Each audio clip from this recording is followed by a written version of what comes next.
Yes, ndizera kumeze neza cyane kuri Kivu Waves Official. Jye wumva ndi Beato Niyomugabo. Mu matsinda agiye gukina igikombe cy'isi cya 2026 harimo itsinda E cyangwa se I. Iryo tsinda ririmo ibihugu bine ari byo France, Ubufaransa nyine, Senagal, Norway cyangwa se Norvège ndetse na Iraq.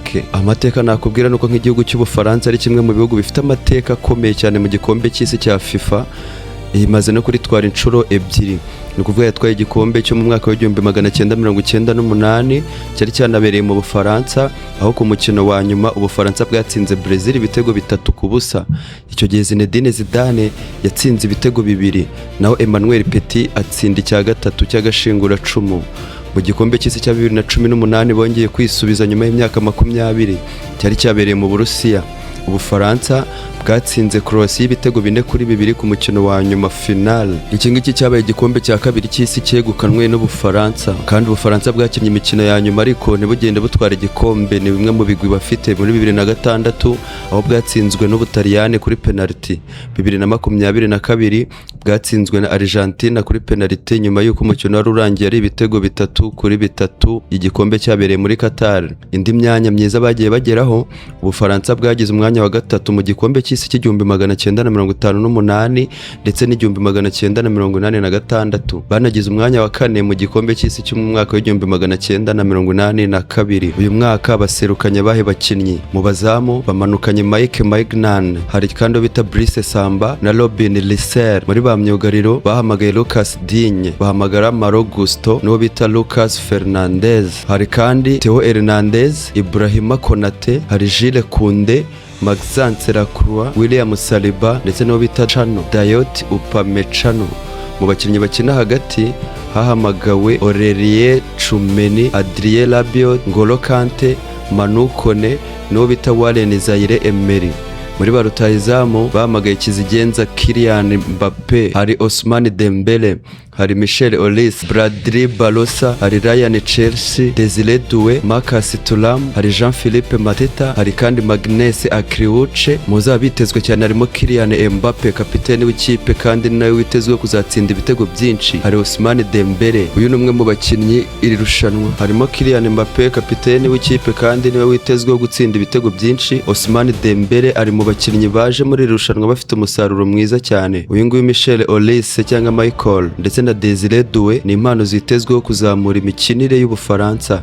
William Saliba na Dayot Upamecano nibo nkingi z'ubwugarizi bw'ino kipe. Mu bigwi nakubwira bw'igihugu cya Iraq muri FIFA World Cup, Iraq si igihugu gifite amateka maremare cyane mu gikombe cy'isi, ariko gifite inkuru ikomeye y'intsinzi n'udushya, icyo bita comeback story.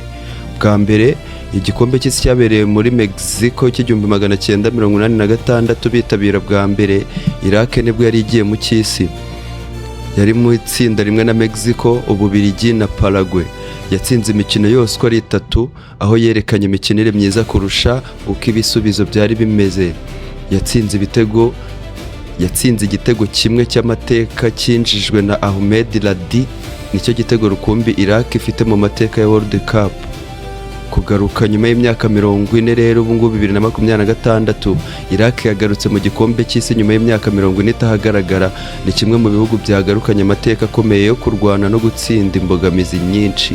Uko yisanze noneho muri iki gikombe muri qualification, yanyuze mu marushanwa akomeye yo muri Aziya AFC Qualifiers, inyura kandi itsinda imikino ikomeye yatumye igera mu ma playoffs. Hanyuma yatsinze Bolivia ku mukino wa nyuma wa playoffs, ibibonye tike gutyo. Ibigwi by'ubu Iraq ifite ikipe kivanze n'uburambe n'impano, harimo Aymen Hussein, rutahizamu ukomeye, kapiteni w'ibitego. Hari Amiri Al-Amar, umutima w'umurongo hagati.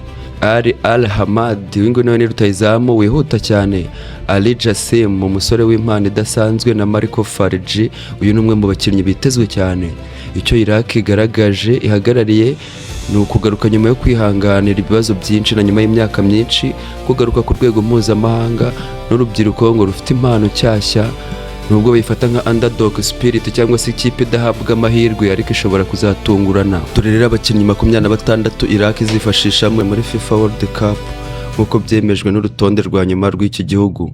Abazamu hari Jalal Hassan, kapiteni, hari Fahad Talib, Ahmed Bazir, ndetse mu bakinnyi b'ubwugarizi hari bita Mershas Doski, Lebin Sulaka, Manaf Yusin, bamanukane Hussein Ali, Mustafa Sadon, Zaidi Tahsin, Akam Hashim, n'uwo bita France Boutros na Zaidi Ismail. Abakina hagati barimo Amir Ali Amali, Zidane Iqbal, Ibrahim Bayesh, Ali Jassim, Youssef Amin, Marco Farji, Hassan Abdul Karim, Kevin Jacob ndetse n'abandi. Mu bakina imbere cyangwa se barutayizamu bazaba bafite inshingano yo kujya gukomanga ku izamu rya adversaire harimo Aymen Hussein, ni nawe rutayizamu mukuru, Mohanad Ali, Al-Hamadi, Ali Youssef. Igihugu cya Norway cyangwa se Norvège nk'ubwiye ku bigwi byacyo muri mondial cyangwa se mu gikombe cy'isi. Norway si ikipe ifite ibikombe byinshi cyangwa amateka maremare nk'ibihugu bikomeye, ariko ifite ibyo yagezeho by'amateka n'ibihe by'icyubahiro mu gikombe cy'isi. Nakubwira nk'uruhare rwabo rwa mbere mu mwaka w'1938 Norway yitabiriye World Cup yayo ya mbere mu Bufaransa, yageze muri kimwe cy'umunani round of 16, yatsinzwe na Italy nyuma y'inyongera extra time. Icyo gihe nibwo yatangiye kwigaragaza ku rwego mpuzamahanga, igihe cy'izahabu cyangwa se ibihe iwabo bafata nka zahabu muri Leta Zunze Ubumwe za Amerika mu gikombe cy'94. Norvège yitabiriye igikombe cy'isi isoza itsinda ifite imikino ikomeye cyane n'amanota meza, yarangije itatsinzwe cyane ariko ntiyanyura mu makipe yisumbuye ntiyabasha gukomeza.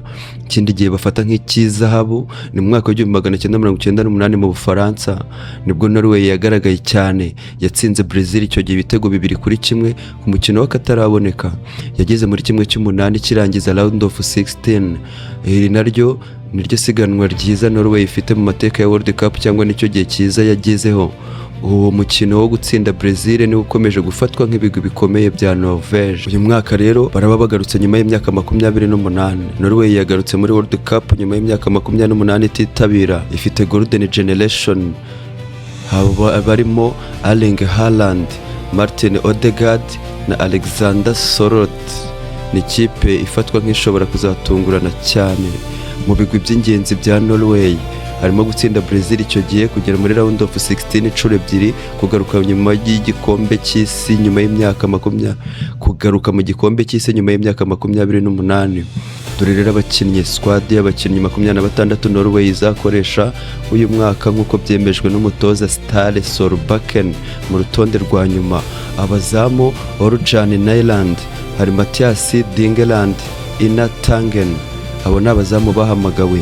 Mu bakina mu bwugarizi cyangwa se abadefanseri harimo Christopher Agel, Leo Ostegar, Julian Leinson, David Mollawolf, Frederick Andre Bjorkan, Torjasan Hegen, Odin Bjortuf, Marcus Hormagen Pedersen. Mu bakina hagati hahamagawe Martin Odegaard ni nawe kapitene, hari Sander Berge, Christian Torsved, Morten Torsby, Oscar Bob, Antonio Nusa, Felix Horn Mahle. Mu bakina imbere cyangwa se bazajya gukomanga kwa mukeba Erling Haaland, Alexander Sørloth, Jorgen Strand Larsen, hari kandi Andreas Segerta, Mohamed Eliyunus, akaza Aaron Donas. Ibyo ni ibya Norway cyangwa se Norvège. Ku bigwi bya Senegal yo muri Afurika, Senegal ni kimwe mu bihugu bya Afurika bifite amateka akomeye cyane mu gikombe cy'isi, cyane cyane kubera intsinzi idasanzwe n'udushya twabaye mu mateka ya football.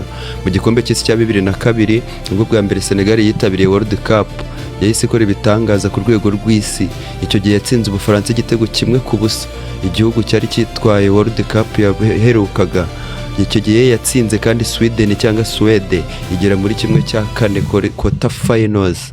Yageze muri kimwe cya 4 kirangiza the quarter finals. Ibi ngibi byayigize ikipe nyafurika yageze kure kurusha izindi zose icyo gihe. Muri World Cup ya 2018 igaruka ku rwego rw'isi yitabiriye nyuma y'imyaka 16 yari imaze itakandagira, yasoje itsinda n'amanota angana na ya Japan, ariko isohorwa kubera fair play rule, amakarita make. Icyo gihe muri World Cup kandi iheruka 2022 nabwo barahageze bagera muri kimwe cy'umunani kirangiza the round of 16, yatsinzwe n'Ubwongereza ibitego 3-0. Icyo gihe yari ifite ikipe ikomeye iyobowe na Sadio Mane. World Cup ya 2026 Senegal yongeye kwitabira ifatwa nk'ikipe ikomeye muri Afurika ifite amahirwe yo gutungurana ikaba yanatungura ibihanganye nyuma yo gutsinda Ubufaransa 2002 mu mukino wa mbere w'amateka yayo kugera muri quarter finals 2002 kugera muri round of 16 2022. Dore abakinnyi 26 rero Senegal imanuye nkuko urutonde rwatangajwe n'umutoza Pape Thiaw.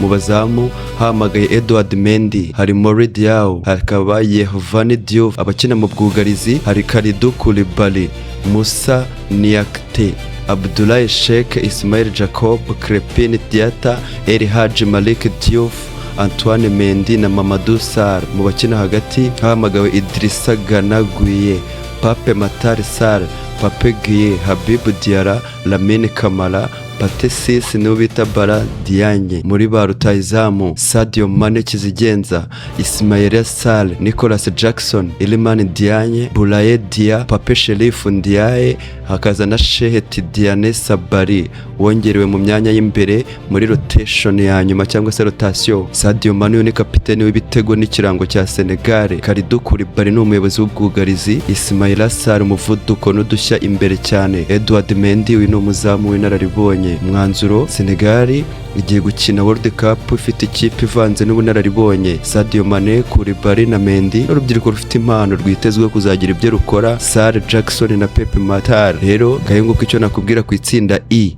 muri FIFA World Cup 2026. Itsinda ririmo Ubufaransa, Senegal, Norway na Iraq. Ntuzacikwe n'imikino y'igikombe cy'isi kiri kubura amasaha make ngo gitangire.